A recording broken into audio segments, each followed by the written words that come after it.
Oh, don't tease me, Disney Plus. I better be getting Boba Fett riding a Rancor by the end of the show, or I will riot.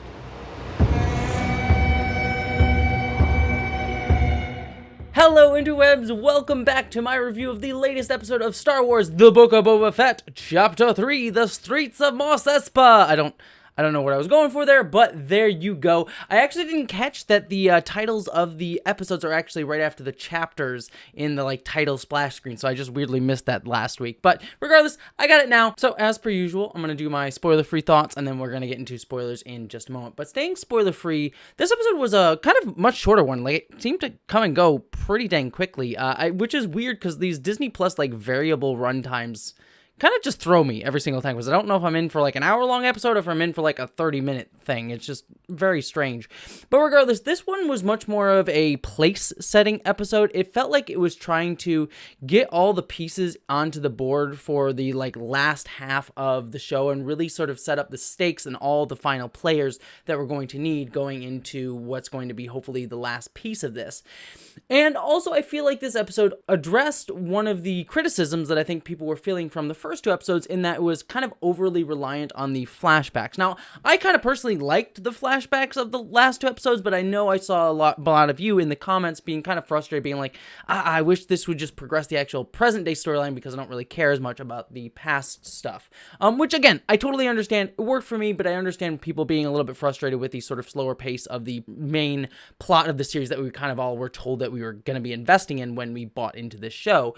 And so I think that this episode kind of went a long way towards that, because it really just started setting up those players, setting up those pieces. There's also a couple cool little actor cameos. We have Stephen Root appearing here for a quick moment, which is always great. I love anything Stephen Root appears in. I am absolutely adoring. And there's also a few really strong action sequences. Nothing that really threw me out and was like, oh yeah, that was absolutely amazing, but some solid, decently done action beats. But really, this more just felt like a place-setting episode, which can probably, for some people, again, be a little bit frustrating in terms of the slower pace of the show getting to what we all want to be the big action.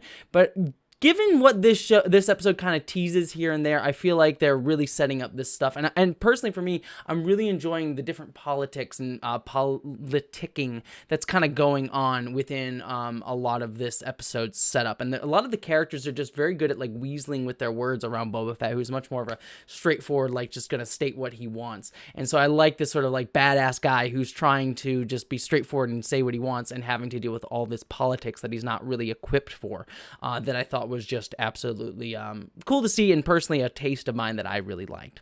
So that's my thoughts on the spoiler-free section. Another place-setting episode that I really actually personally enjoyed for myself, but let's get into spoilers to analyze some of the more specifics.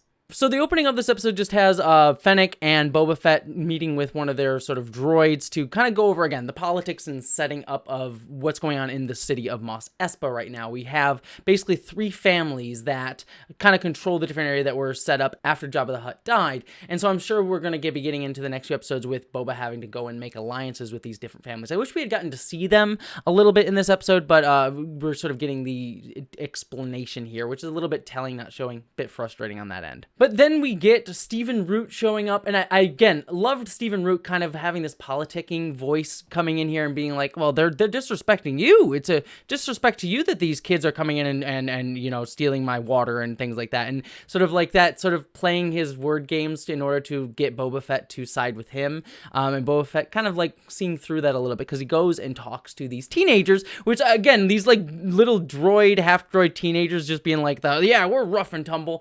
And obviously Boba Fett talks to them and finds out that they're sort of down on their luck and they've been cheated by Stephen Root, who's obviously going to betray them after Boba Fett sort of makes him pay up and say, hey, can't be charging these kids these things.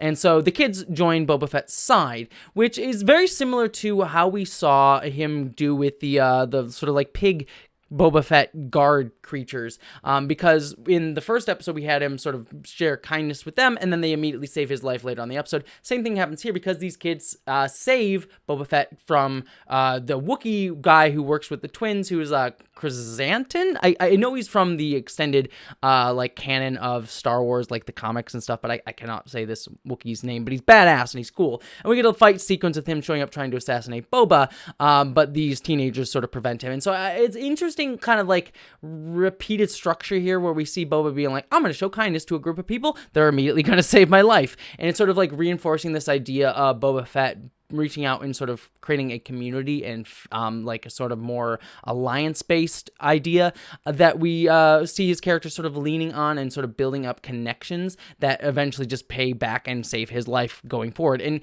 it's kind of getting a little bit predictable in the setup payoff of that, but I did like this sort of like biker street gang going on here. We also got a quick little flashback in here where we see Boba try and go to the Pikes, who we learn might be in control of this area of Boba Fett's former space in the present day, but he goes to them and says like, hey, I'm going to pay you for this land, for use of the land, but this biker gang was the ones that currently are getting payment for this area, and so Boba's like, you're not gonna have to worry about them, but then he goes back and the Tusken Raiders are all killed. I don't know what to call this, but like a fridging of like a like indigenous peoples coded culture, which feels, I don't know, it just made me feel a little bit awkward.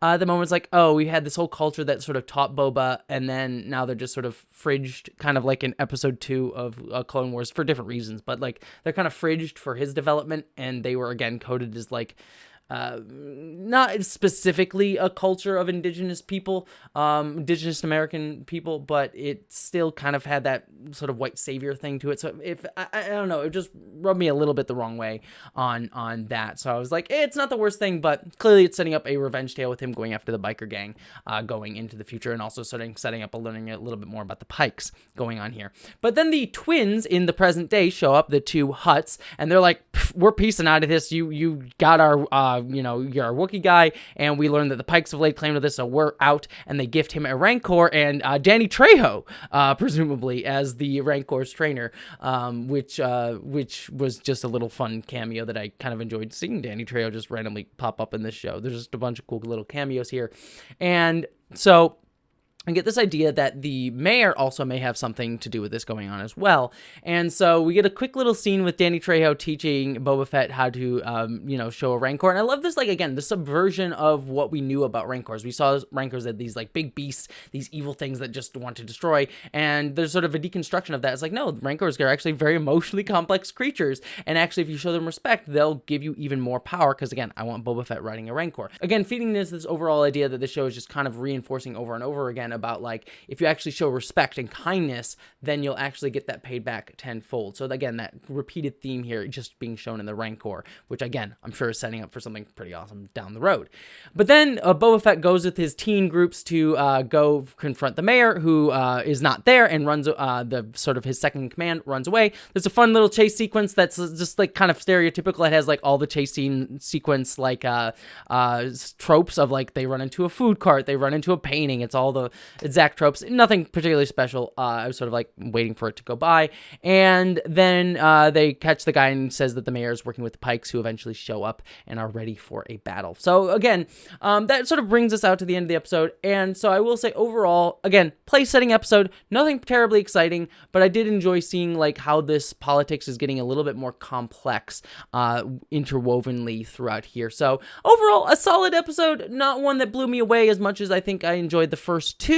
This was just more like setting chess pieces up on the board, and a couple of things here and there that I sort of had quibbles with, but nothing that particularly upset me too much, but nothing that particularly excited me. But again, I'm liking the chess pieces that they're setting up to hopefully play off with down the road. So that's my review of Chapter 3 of the Book of Boba Fett, a fairly standard episode, place setting episode. But what did you think? I'd love to hear your thoughts down in the comments below. Don't forget to subscribe for more reviews and things like that. But beyond all of that, thank you so much for watching. I hope that you, as always, live long and prosper.